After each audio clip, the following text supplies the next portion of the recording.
Sir एक घटना हुई है बाराबंकी में हुई है, जहाँ पर बता रहे हैं करंट या भगदड़ से मौतें हुई हैं सर। नहीं, भगदड़ से नहीं, करंट से हुई है। और मॉर्निंग में सीनियर ऑफिसर्स वहाँ गए थे, एडीजी जोन, आईजी रेंज और कमिश्नर वहाँ पर गए थे, डीएमएसएसपी थे ही वहाँ पर।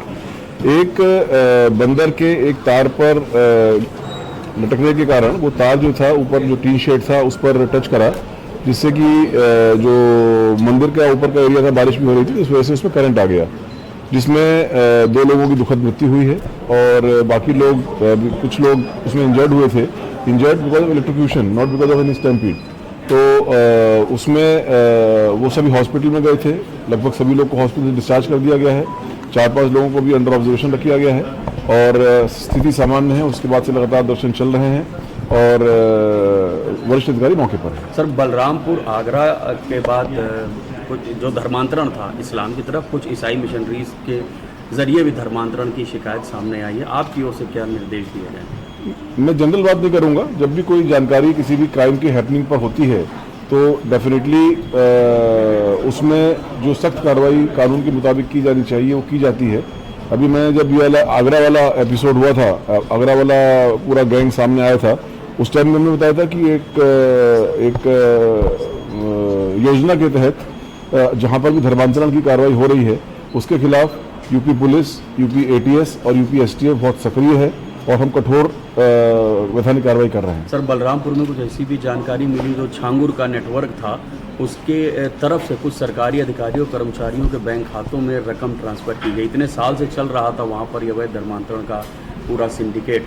जो पुलिस प्रशासन के अगर अधिकारी कुछ इन्वॉल्व होते हैं उनके लिए क्या? जी, इन्वेस्टिगेशन उसमें एटीएस द्वारा सभी पहलुओं पर की जा रही है, बहुत गहराई से की जा रही है, फाइनेंशियल इन्वेस्टिगेशन की जा रही है और जो भी लोग इन्वॉल्व होंगे उनके खिलाफ सख्त कार्रवाई की जाएगी। 7 जिलों की सीमा नेपाल से मिलती है और ज़्यादातर जहां पर अवैध धर्मांतरण की बातें सामने आ रही हैं वो इन जिलों से ही संबंधित हैं। तो नेपाल की जो बॉर्डर की सिक्योरिटी है उसको लेकर के कोई निर्देश है? बॉर्डर पर वहाँ पर एसएसबी के साथ साथ जो यूपी पुलिस की जो पुलिस फोर्स है उसकी भी चौकियाँ हैं।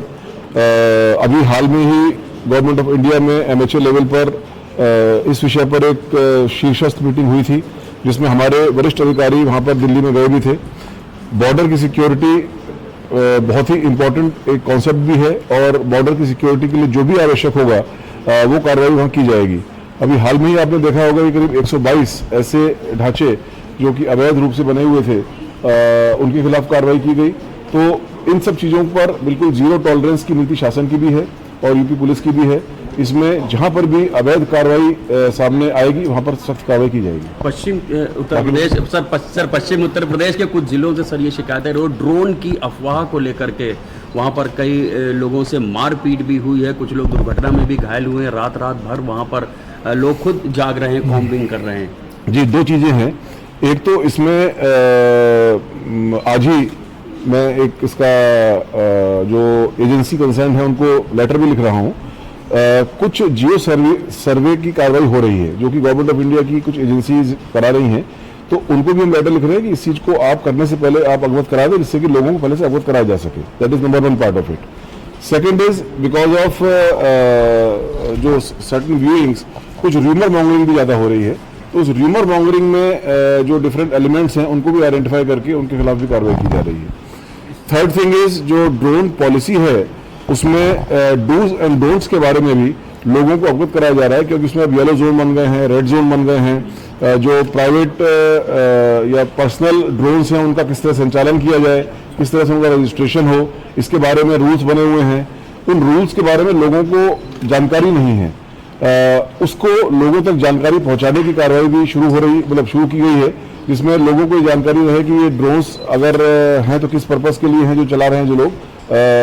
सारे ड्रोन्स चलाना इलीगल नहीं है, सभी क्षेत्र में चलाना इलीगल नहीं है, लेकिन कुछ नियमों के तहत वो कार्रवाई रेगुलेटेड है। तो इसमें लोगों को अवेयर करना नंबर 1। नंबर 2, जो र्यूमर मॉन्गरिंग है उस पर आपके माध्यम से, कानून के माध्यम से सख्ती से कार्रवाई करना, और उसका आड़ में अगर कोई इलीगल गतिविधि कर रहा है, एक्टिविटी कर रहा है, उनके खिलाफ सख्त कार्रवाई करना, इन सभी दिशाओं में हम लोग कार्य कर रहे हैं। सर एक आखिरी सवाल, 60,000 सिपाहियों की ट्रेनिंग चल रही है, अभी हाल ही में गोरखपुर का मामला भी सामने आया है, तो पीएसी की जो बटालियंस है वहाँ ट्रेनिंग हो रही है, आपके सेंटर्स में हो रही है, जिलों में भी हो रही है, और तमाम खामियों की शिकायतें भी सामने आ रही हैं सर। ऐसा नहीं है कि तमाम खामियां हैं, बट डेफिनेटली 2-3 सेंटर्स में स्थानीय लापरवाही कह लीजिए या उनके द्वारा उतना पर्याप्त उसमें इन्वॉल्वमेंट नहीं लिया गया जितना इन्वॉल्वमेंट की अपेक्षा थी, तो 2-3 सेंटर्स में इस तरह की शिकायतें आई हैं जिनको दूर कर लिया गया है। बाकी सभी जगह पर ट्रेनिंग अच्छे से चल रही है, सभी जगह पर कोर्स का कंटेंट बहुत अच्छा है, डिसिप्लिन का लेवल बहुत अच्छा है। कुछ जगहों पर जो बल्कि हमारे जो अधिकारी हैं वो लगातार उनके संपर्क में रहते हैं, उनसे समय और उनके, क्योंकि इतनी बड़ी संख्या में जो कैंडिडेट्स हैं वो ट्रेन कर रहे हैं, तो कुछ लोगों की पर्सनल इश्यूज भी हैं, उन पर्सनल इश्यूज के बारे में भी उनको काउंसलिंग की जा रही है, और साथ ही साथ आउटडोर और इंडोर की क्वालिटी ट्रेनिंग उनको कैसे दी जाए, इस पर लगातार फोकस है। सर रील्स बहुत तेजी से वायरल हो रही है, जो आज ये प्रोग्राम था इसके विषय में थोड़ा इसकी कितनी जरूरत है? जैसे कि मैंने आपको बताया कि साइबर क्राइम जो है वो एक्सपोनेंशियल गति से बढ़ रहा है, और लगभग उसने जो कन्वेंशनल क्राइम था उसको टच कर लिया है। साइबर की कंप्लेंट्स हमारे 1930 एक साइबर हेल्पलाइन है, वहाँ पर कंप्लेंट दर्ज होती हैं। तो